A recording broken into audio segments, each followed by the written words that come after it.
Приветствуем наших подписчиков и гостей нашего канала. Друзья, мы вас всех приветствуем в изобилии и достатке. Сегодня в этом видео уделим внимание народным приметам, традициям и обрядам. Итак, друзья, 20 мая – это день, насыщенный народными приметами и обрядами, которые помогали нашим предкам предсказать погоду, обеспечить урожай, защитить себя и своих близких от невзгод. Этот день был важен для крестьянского календаря, так как от него зависело будущее благополучие семьи и успех сельскохозяйственных работ. Давайте далее рассмотрим все более подробно, какие народные приметы, обряды были связаны с 20 мая, как они влияли на жизнь наших предков. Но для начала мы с вами уделим внимание православному календарю. И 20 мая православная церковь отмечает два значимых события: воспоминание явления на небе креста Господня в Иерусалиме и почитание преподобного Нила Сорского. Оба этих события имеют глубокое духовное и историческое значение для православных верующих. В 352 году, во время правления императора Констанция, сына Константина Великого, произошло чудесное явление креста Господня на небе над Иерусалимом. Это событие произошло в период, когда император Констанций отверг единосущий Бога Сына и Бога Отца, уклонившись в ересь арианства. 7 мая 352 года, в день Святой Пятидесятницы, в 3 часа ночи на небе появилось сияющее изображение креста Господня. Это знамение было настолько ярким и необычным, что привлекло внимание множества людей. Источники церкви утверждают, что явление креста стало для многих доказательством истинности православной веры. Люди, став свидетелями этого чуда, пришли к вере, покаялись и приняли крещение. Явление креста на небе Иерусалима стало символом божественной поддержки православия в трудные времена. В тот же день церковь вспоминает и преподобного Нила Сорского, в миру Николая Майкова, жившего в 433-1508 годах. Нил Сорский был крупным деятелем православной церкви и основателем скитского жительства на Руси. Он происходил из дворянского рода и в молодые годы состоял на государственной службе. В возрасте около 20 лет он принял монашеский постриг в Кирилло-Белозерском монастыре. Для более глубокого изучения монашеского подвига Нил Сорский вместе с учеником Иннокентием между 1475 и 1485 годами совершил паломничество на восток, посетив Афон и Константинополь. По возвращению он основал первый на Руси скит и дал ему устав, в котором утверждал важность жизни по евангельским заветам, духовного чтения и молитвы. Нил Сорский настаивал на аскетизме, монашеской нищете и выполнении обета нестяжения, завещанных первыми монахами. Его учение подчеркивало важность духовного обогащения вместо материального. Последователи Нила Сорского, известные как нестяжатели, были приверженцами этой строгой монашеской дисциплины. Однако их позиция была осуждена на соборах 1503 и 1531 годов. Оба этих события, явление креста Господня в Иерусалиме и почитание преподобного Нила Сорского, имеют глубокое духовное значение. Явление креста напомнило верующим о божественной поддержке и истинности православной веры, особенно в трудные времена ереси и раскола. Почитание Нила Сорского подчеркивает нам важность духовного подвига и стремление к обогащению духовному. В этот день православные верующие посещают храмы, где проводятся богослужения в честь явления креста Господня и преподобного Нила Сорского. Молитвы и песнопения прославляют эти чудесные и значимые события. В храмах читаются рассказы о явлении Христа и жития Нила Сорского, напоминая верующим о важности духовной жизни и веры. В народном календаре 20 мая отмечается праздник Купальница, который был связан с традицией купания лошадей в реке. Этот день имел особое значение для наших предков, так как был наполнен ритуалами и наблюдениями за природными явлениями, которые помогали предсказать погоду на ближайшее время и на осень. Купальница была важным событием в жизни христиан. С ними было связано множество обычаев и поверий. С раннего утра крестьяне отправлялись к реке, чтобы набрать воду в ведра и оставить их на мостике. В течение дня по реке гоняли лошадей и окатывали их согретой на солнце водой. Считалось, что весенняя вода, прогретая солнцем, обладает лечебными свойствами и приносит лошадям крепкое здоровье. Вода, согретая весенним солнцем, считалась не только полезной для здоровья лошадей, но и способной излечить болезни. Наши предки верили, что такая вода помогает избавиться от болезней и укрепляет иммунитет животных. Купание лошадей в этот день было своего рода профилактическим мероприятием, направленным на поддержание их здоровья.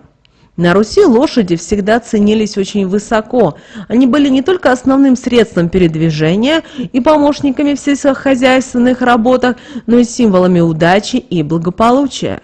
Лошадь считалась священным животным, которое приносит удачу своему хозяину. Для защиты лошадей от злых духов на конюшнях держали козла. Козел считался животным, способным отпугивать нечистую силу и защищать лошадей от порчи и болезней. Этот обычай был распространен повсеместно и соблюдался многими поколениями христиан. В этот день крестьяне внимательно наблюдали за ласточками и другими природными явлениями, чтобы предсказать погоду. Ласточки, например, были важным индикатором погодных изменений. Если птицы летали низко, это предвещало дождь, ну а если высоко, погода обещала быть ясной.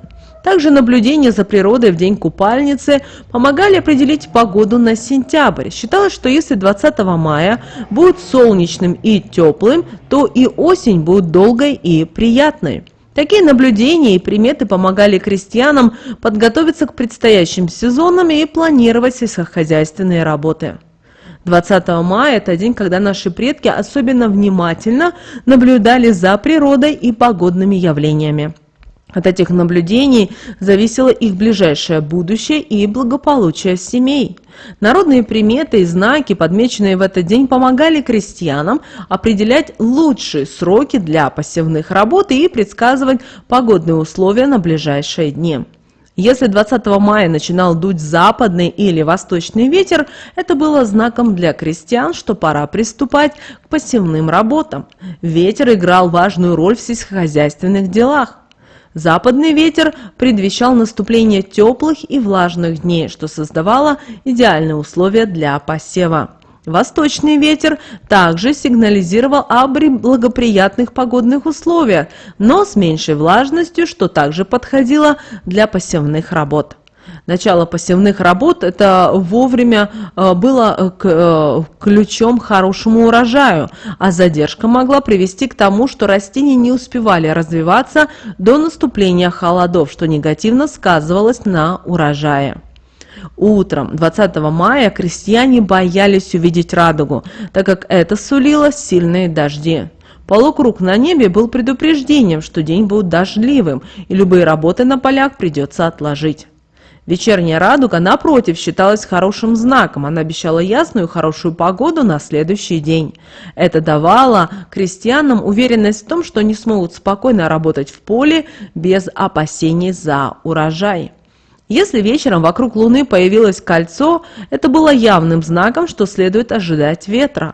Это наблюдение помогало крестьянам готовиться к ветряным дням, защищать растения и принимать меры для предотвращения ущерба, которые могут быть вызван сильным ветром. Если с утра 20 мая пчелы проявляли повышенную активность, это предвещало грозу. Пчелы, чувствуя приближение грозовой активности, начинали более интенсивно работать, что было заметно для наблюдательных крестьян.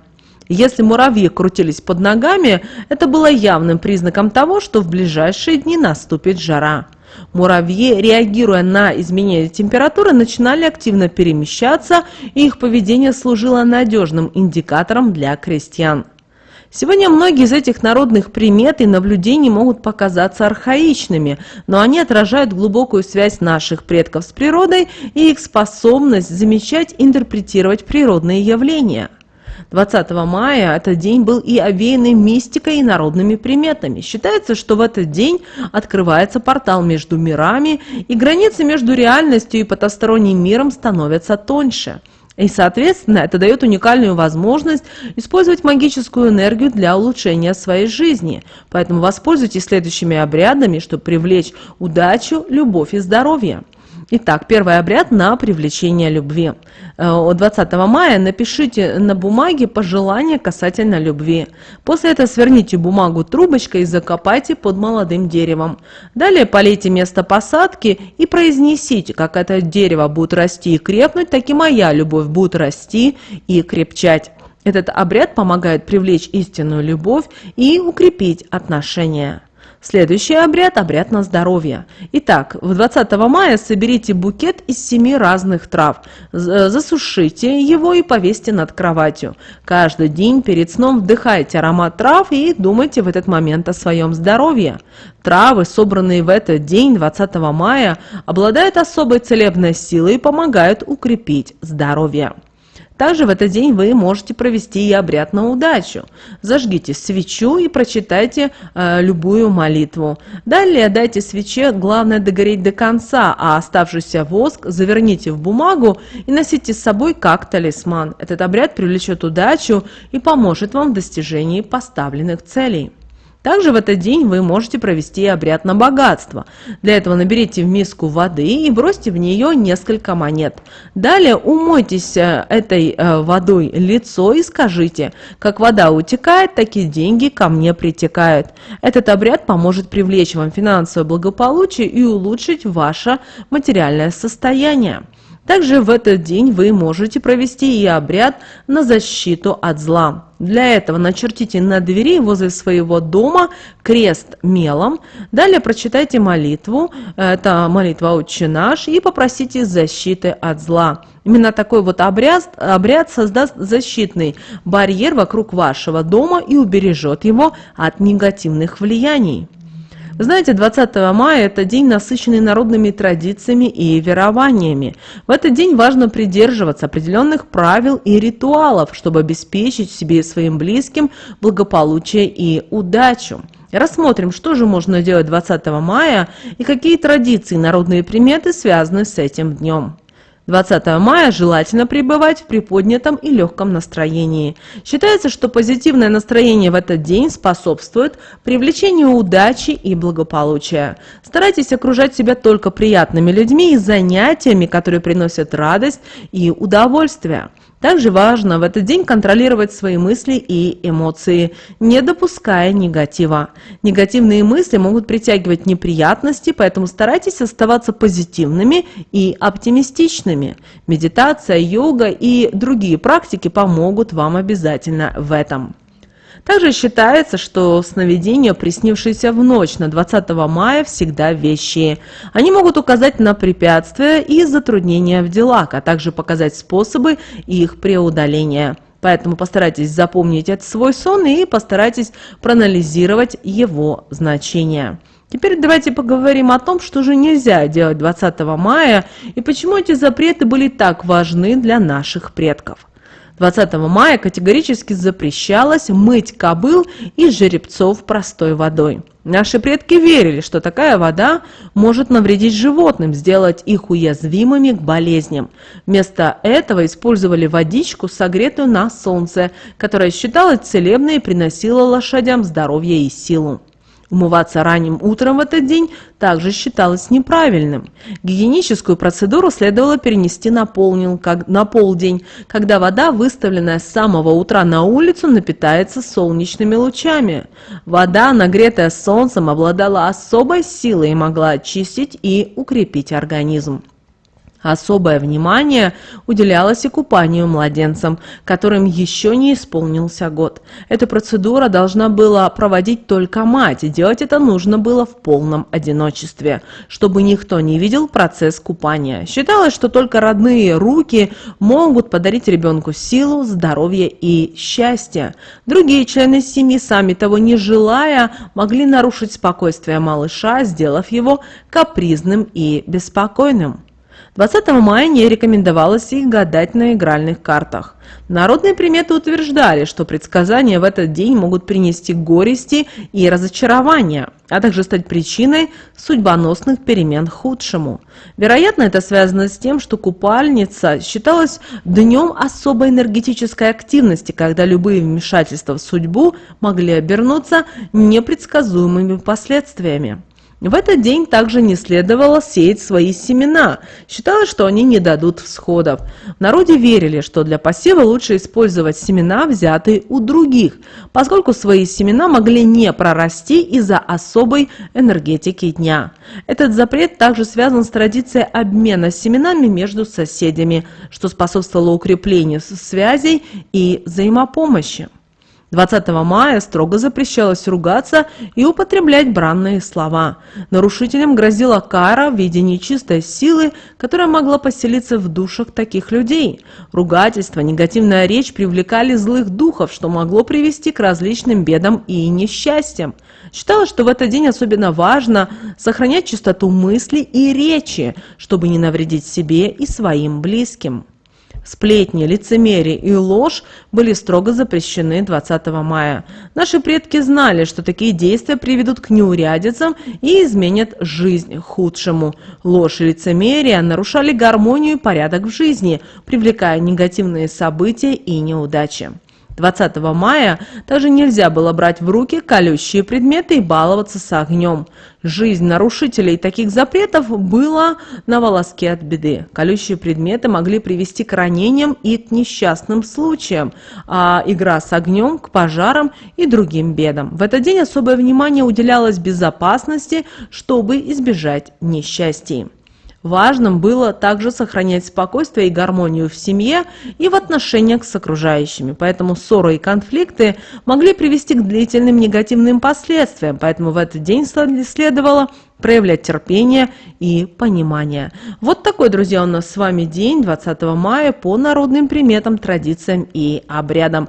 Прямо сейчас, друзья, ставьте лайк этому видео, а в комментариях напишите слово «надежда», чтобы сохранить надежду и оптимизм даже в самые тяжелые моменты своей жизни. Друзья, ну а прямо сейчас на экране вы видите два всплывающих окна. Это следующие рекомендованные видео для вас. Нажимайте на то видео, которое вам на интуитивном уровне не понравилось больше, и смотрите, друзья, всех вам мыслимых и немыслимых благ. Услышимся с вами уже буквально в следующем видео.